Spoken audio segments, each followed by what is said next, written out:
Hello আমার ভালোবাসার বন্ধুরা, কেমন আছো সবাই? আশা করি সবাই ভালো আছো।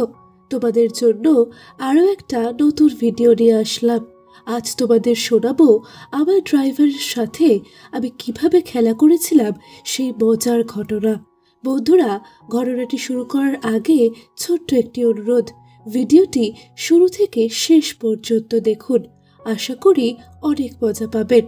আর আমাকে ভালোবেসে থাকলে এখনই আমার চ্যানেলটি সাবস্ক্রাইব করে পাশে থাকা বেল বাটনটি বাজিয়ে দিয়ে আমার সাথেই থাকুন।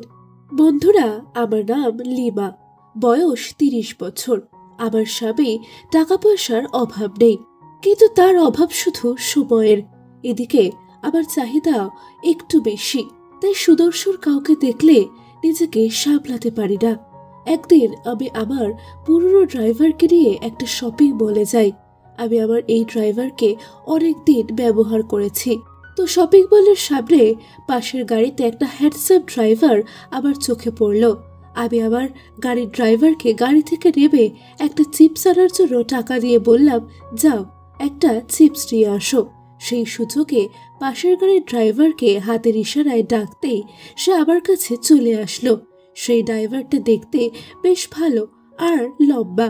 তারপর ওকে আবার একটা কার্ড দিয়ে বললাম, যোগাযোগ করো যদি কখনো প্রয়োজন পড়ে করো। আমার একটা অফিস ছিল, সেই অফিসে এখন আমি আর নিয়মিত বসি না। দুদিন পরেই সেই ড্রাইভার আবার সেই অফিসে গিয়ে আমাকে ফোন দিয়ে বলল, আমি আপনার অফিসের সামনে। আমি ওকে বললাম, আমি তো আজকে অফিসে যাইনি, তুমি এক কাজ করো, কালকে এই সময় অফিসে চলে এসো। পরদিন অফিসে গিয়ে যথাসময় সবকিছু পরিপাটি করার পর দেখলাম সে হাজির। তারপর আমি ওকে দেখে ইচ্ছা করে আঁচলটা ফেলে দিই। বন্ধুরা, এইসব ছিল আমার টেকনিক। তারপর আর কি, পটিয়ে ফেললাম ছেলেটাকে। 2 দিন ড্রাইভারকে ছুটি দিয়ে নতুন এই ড্রাইভারকে নিয়ে গ্রামের বাড়িতে গেলাম। গ্রামের বাড়িটাতে কেউ থাকে না, শুধু একজন মানুষ আছে দেখাশোনা করার জন্য।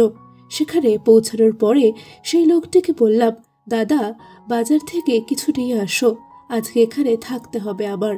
এরপর দাদা চলে গেল। তারপর নতুন ড্রাইভারকে নিয়ে গল্প করতে লাগলাম। গল্পের মধ্যে আমার লক্ষ্য ছিল একটাই, ছেলেটাকে কবজা করা। গল্পের মধ্যে আমি সব কিছুতেই ইঙ্গিত দিয়েছি সে স্মার্ট হতে পারে, কিন্তু খেলাধুলার সম্বন্ধে অতটা জ্ঞান নেই তার। তারপরও ইশারা ইঙ্গিতে বোঝানোর চেষ্টা করলাম, তবুও বুঝল না।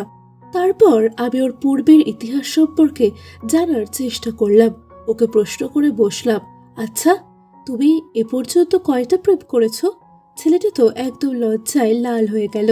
বলল, ম্যাডাম এসব কি বলেন?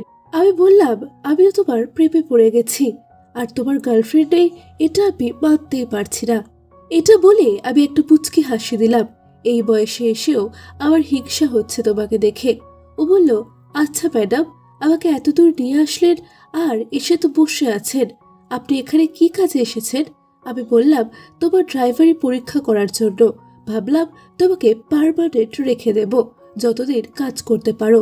তুমি প্রথম দিন যে গাড়িতে বসেছিলে সেখানে তোমাকে বেতন দেয় কত? ও বলল, 14,000। আমি বললাম, আমি তোমাকে 20,000 দেব, এখানেই কাজ করো। তারপর ওকে পার্মানেন্ট করার জন্য আমার মাথাটা একটু ঘোরাঘুরি শুরু করলো। আঁচল ফেলে দিয়ে মাথা ধরে একটু বসলাম। ও আমাকে এমন অবস্থায় দেখে আমাকে জড়িয়ে ধরে শুইয়ে দিল। আমাকে জড়িয়ে ধরার সময় ওর বুকে আমার ফুলগুলোর চাপ লাগছিল। তারপর চোখ খুলে দেখি ও জোরে জোরে শ্বাস নিচ্ছে, কিন্তু কিছু করতে পারছে না। আমি মনে মনে বললাম, জড়িয়ে ধরার মজা কি রাত হলেই বুঝতে পারবা, আর যদি তুমি ঠিকঠাক করতে না পারো তাহলে তো খবর আছে। এভাবে আমাদের গল্প করতে করতে রাত হয়ে গেল। রাতের খাবার খাওয়ার পর আমার নতুন ড্রাইভার বলল, আমি কোথায় ঘুমাবো ম্যাডাম? আমি বললাম, পাশের রুমে। এরপর ও আবার পাশের রুমে চলে গেল। ড্রাইভার পাশের রুমে শুয়ে আছে। আমি রাত 11টার দিকে ড্রাইভারকে ফোন দিয়ে বললাম, ঘুমিয়েছ নাকি? আমি এত রাতে তোমাকে আবার ডিস্টার্ব করলাম, আসলে আমার রাতে একা একা থাকতে ভয় লাগে। এই বলে আমি কল কেটে দিলাম। বন্ধুরা, আমার নতুন ড্রাইভারের নাম সুজাত। সুজাত দেখতে আসলেই সুন্দর। আমি ওকে যতই দেখি ততই পাগল হয়ে যাই। আর আবার যেহেতু একটা ছেলে হলেই হবে, সেখানে আর এর থেকে বেশি কি দরকার? ভালো করে খেলা করতে না পারলে আবার চাকরি বেশি দিন থাকবে না। আর আমি প্রতি 2-3 মাস পর পর ড্রাইভার চেঞ্জ করি, কারণ আমি যেভাবে চাই ঠিক সেইভাবে হতে পারে না। আমি চাই সবাই আমার মাঠে অনেক সময় নিয়ে খেলা করুক। রাতে গরমে মোটা কাপড় পরে ঘুমানোর অভ্যাস আমার একদমই নেই, তাই আমি রাতে পাতলা টি শার্ট পরে ঘুমাই। আমি সুজাতকে কল করে বললাম, আমার রুমে এসে লাইটটা অফ করে টিউব লাইটটা জ্বালিয়ে দিয়ে যাও তো, আমি এত উপরে উঠতে পারছি না। সুজাত এসে দরজা খুলল। আমি বললাম, এই বেয়াদব ছেলে, দরজা খোলার আগে অনুমতি নিতে হয় জানো না? এভাবে একটা মেয়ে মানুষের ঘরে কেউ ঢোকে? সুজাত মুখটা নিচু করে চলে যেতে লাগলো। আমি বললাম, সুজাত শুনে যাও, তুমি কি কিছু দেখেছ? ও বলল, না ম্যাডাম। তারপর আমি ওকে বললাম, তাহলে নাও দেখো। এই বলে আমি আমার ফুলগুলো সুজাতের সামনে বের করে দিলাম।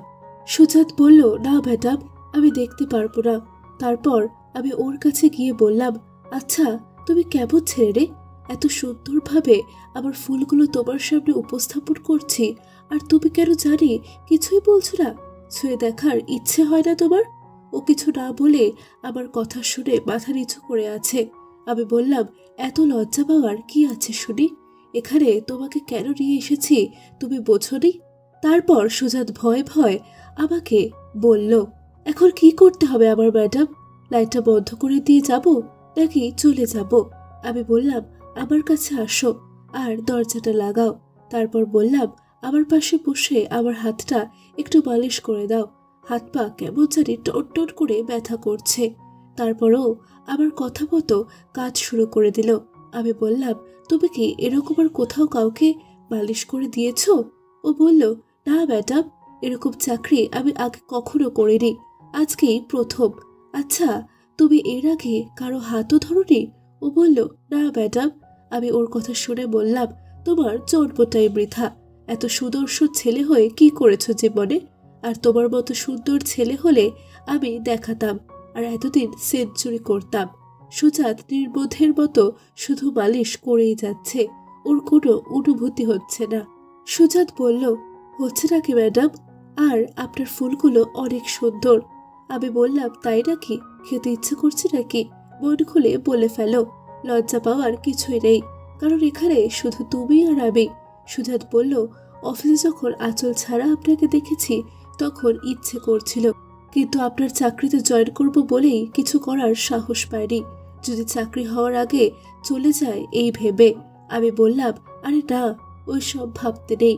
তারপর ওকে বললাম, আজকে আমরা একসাথে ঘুমাবো। তারপর সুজাত বলল, আপনি অনুমতি দিলে আপনার সাথে কাজ করব। আমি বললাম, কোনো সমস্যা নেই, তোমার যা মন চায় তাই করো। তারপর দেখলাম সুজাত ভালো পারফর্ম করতে লাগলো, আর ওর মেশিনটাও খুব ভালো। আমার খুব ভালো লাগতে শুরু করলো। এর আগে যত জোরের সাথে খেলা করেছি, দেখা গেছে সবাই খুব শান্ত হয়ে মাঠ ছাড়া হয়ে গেছে। সব খেলোয়াড়রা তো মাঠে টিকে থাকতে পারে না, কিন্তু সুজাত 1 ঘন্টা ধরে আমার মাঠে খেলা করলো। তাই আমি ওকে বললাম, আচ্ছা সুজাত, তোমাকে আমার প্রতি রাতেই লাগবে, তুমি কি পারবে এরকম প্রতিদিন আমার মাঠে খেলা করতে? সুজাত হেসে উত্তরে বলল, আচ্ছা ম্যাডাম, তার আগে আমার একটা বিষয় জানার আছে। আপনার আচরণ দেখে তো মনে হয় আপনার মনে অনেক দুঃখ আছে। আমি সুজাতকে বললাম, হ্যাঁ ঠিক ধরেছ, আমার টাকা পয়সা, স্বামী, সংসার সব আছে, শুধু ভালোবাসার মানুষ নেই। আমার স্বামী আমাকে সময় দেয় না, আমার মাঠে খেলা করে না, তাই আমি এই পথে হাঁটছি। আর তোমার আচরণ দেখে তো তোমাকে খুব সহজ সরল মনে হচ্ছে।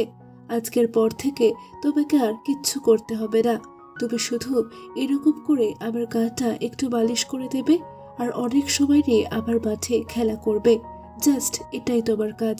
কি পারবে তো? সুজাত বলল, 100 বার পারবো ম্যাডাম, তবে মাঠে ঠিক কতক্ষণ টিকবো সেটাই দেখার বিষয়। এভাবে রাত ভোর খেলা করার পর আমরা রওনা হলাম। তারপর গাড়িটা ধরে রেখে গাড়ির মধ্যে আরেকবার ওর পারফরমেন্স টেস্ট করলাম। সুজাত বেশ ভালোই খেলতে পারে, আমি ওর খেলায় সন্তুষ্ট। বন্ধুরা, আজ এ পর্যন্তই। এরকম সুন্দর সুন্দর সব ঘটনা শুনতে আর ভিডিও পেতে এখনই আমার চ্যানেলটি সাবস্ক্রাইব করে নাও। আর আমাকে ভালোবেসে থাকলে এখনই ভিডিওটিতে একটা লাইক ও শেয়ার দিয়ে দাও। আর হ্যাঁ, তোমার মনটা যদি ভালো থাকে তাহলে অবশ্যই কমেন্ট করে জানাও। বন্ধুরা, আগামী পর্বে কেমন গল্প শুনতে চাও সেটা জানাতে ভুলে যেও না কিন্তু। এতক্ষণ আমার সাথে থাকার জন্য তোমাদের অসংখ্য ধন্যবাদ। সবাই ভালো থাকো, সুস্থ থাকো।